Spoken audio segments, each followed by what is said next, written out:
1 inch जब आप आसन इसका कम रखेंगे तो यहाँ से जब हम इसकी गुलाई करते हैं तो स्टिचिंग के बाद हमारा आसन जो है ये पूरा हो जाता है, ठीक है। इसलिए आपने 1 इंच कम रख के ही निशान लगाना है। अब यहाँ से भी हमने कपड़े का सारा नीचे तक हाफ कर लिया है और इस निशान को भी सीधा कर लिया, ठीक है।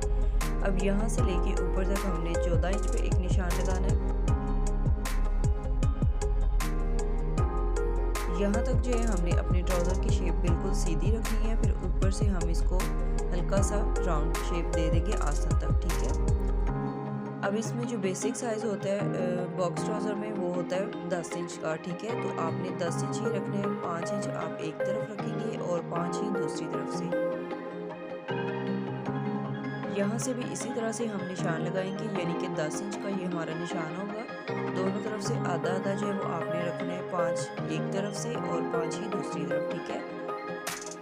अब ये वाले निशान आप इस तरह से सीधे कर लें या आप स्केल की मदद से भी इस तरह निशान इसका लगा सकते हैं।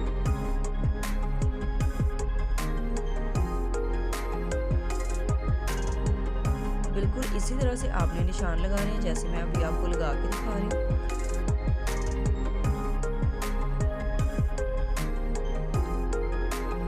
ये हमारे ट्राउज़र की फ्रंट साइड की कटिंग होगी।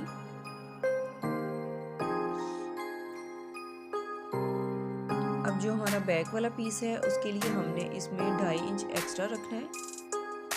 आप 2 इंच भी इसमें रख सकते हैं। तो ये देखें, यहाँ से मैं इसके ऊपर तकरीबन 2.5 इंच के करीब ही निशान लगा रही हूँ, ठीक है। और ये वाला निशान भी हम सीधे करेंगे।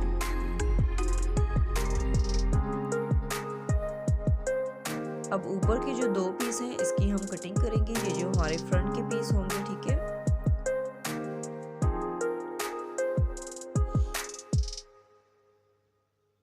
और साइड से जो है हमने फ्रंट बैक दोनों की एक साथ ही कटिंग करनी है, यानी कि चारों पीस हम एक साथ ही कटिंग कर लेंगे। ये जो यहाँ से आपको कॉर्नर नज़र आ रहा है इसको आपने इस तरह से ख़त्म कर देना, ठीक है। यानी कि हल्की सी कटिंग करके आपने इसको भी यहाँ से शेप देनी है। जो फ्रंट के हमारे 2 पीस होंगे उससे 2.5 इंच आपने आगे की तरफ बढ़ा के कपड़े के बैक साइड के ऊपर निशान लगाने हैं। यहाँ से भी हमने नीचे इस घुटने के निशान तक 2.5 इंच रखना है। उसके बाद जो है हम नीचे 2 इंच तक आ जाएंगे, ठीक है। 2-2 इंच के हम निशान लगाएंगे फुल नीचे तक।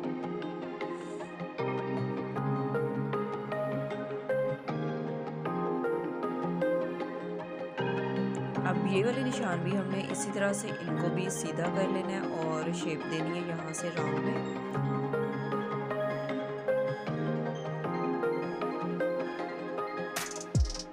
इस तरह से स्केल से हम यहाँ से भी निशान लगाएंगे और जहाँ तक हमने 2.5 इंच एक्स्ट्रा रखा था वहाँ तक हम इसको ऊपर से बिल्कुल सीधा रखेंगे और यहाँ से स्केल से हम इसको शेप देंगे इस तरह से, ठीक है। तिरछी शेप की हम इस यहाँ से कटिंग करेंगे।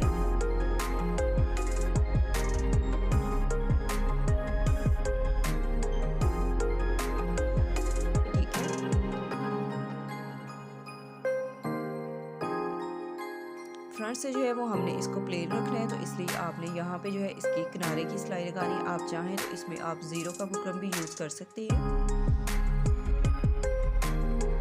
अब यहाँ से आपने दूसरी तरफ से भी इलास्टिक को पहले ही इस तरफ स्टिच कर लेना है। इस तरह से आपको स्टिचिंग के दौरान बहुत ही आसानी रहेगी। यहाँ पे भी आपने सेम तरीके से इलास्टिक को अंदर की तरफ रखना है। आपने फिंगर की मदद से इसको चेक कर लेना है, ठीक है। जितना भी आपने एक्स्ट्रा रखा होगा उसको आप अंदर की तरफ करके यहाँ पे भी इसको सिलाई लगा के पक्का कर लेंगे। अब फोल्डिंग जो है वो हमने पहले ही कर ली है, तो इसलिए आपने इलास्टिक को अंदर सेट करते जाना है और आसान तरीके से आप जो है इसकी सिलाई लगा सकेंगे। पूरे बेल्ट की आपने इसी तरह से सिलाई लगा लेनी है और जहाँ पे हमारे प्लेट्स आ रहे थे वहाँ पे भी आपने सेम उसी तरीके से दोबारा इसको सेट करके सिलाई लगा के यहाँ पे इस तरह से इसको कंप्लीट कर लेना है। अब सिलाइयाँ आपने इसकी बराबर कर लेनी है। चुनट जो है वो आपने बराबर करनी है दोनों तरफ से। इस तरह से जब आप यहाँ से मिलाएंगे, इसको खींच के आप सीधा करेंगे तो ये बहुत ही अच्छे तरीके से सेट हो जाएंगे, ठीक है। यहाँ से भी हमारी सिलाई बराबर आ रही है। अब जो दूसरी तरफ से आसन की सिलाई है उसको भी आपने बराबर करके इसके ऊपर बड़े टांके से आपने सिलाई लगानी है, या आप इसको पिन अप भी कर सकते हैं। बड़े टांके की सिलाइयाँ मैं इसलिए लगा रही हूँ कि जब आप इसकी बेल्ट की सिलाई लगाएंगे तो आपकी सिलाइयाँ यहाँ से बिल्कुल बराबर ही आएंगी, ठीक है, कम ज़्यादा नहीं होगा दोनों तरफ से। तो बाद में जो है आप ये वाली स्टिच जो है रिमूव कर सकते हैं। यहाँ से भी आपने इसी तरह से चुन्नट जो है वो बराबर करने हैं और इस तरह से मिला के आपने चेक कर लेना है, ठीक है। अब यहाँ से हमारे बराबर आ गए हैं, तो इधर से भी मैं इसके ऊपर एक सिलाई लगा दूँगी बड़े टांके की, ठीक है। फुल टांका आपने यहाँ पे बड़ा कर लेना है। अब ये देखिए बिल्कुल हमारा बेल्ट जो है दोनों तरफ से बराबर आ गया है, सिलाइयाँ भी हमारी दोनों तरफ से सेम ही आएंगी।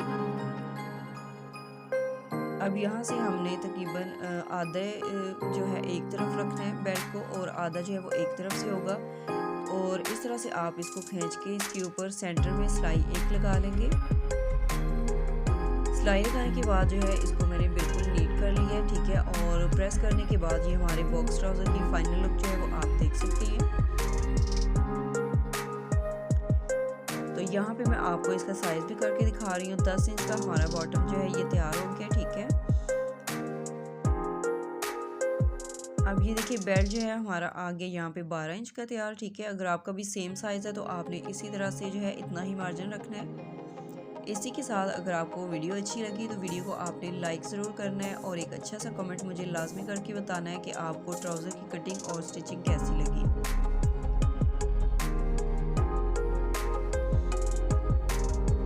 तो ये हमारा ट्राउज़र जो है यहाँ पे रेडी हो गया। नेक्स्ट वीडियो में फिर मिलेंगे, तब तक के लिए अल्लाह हाफिज़।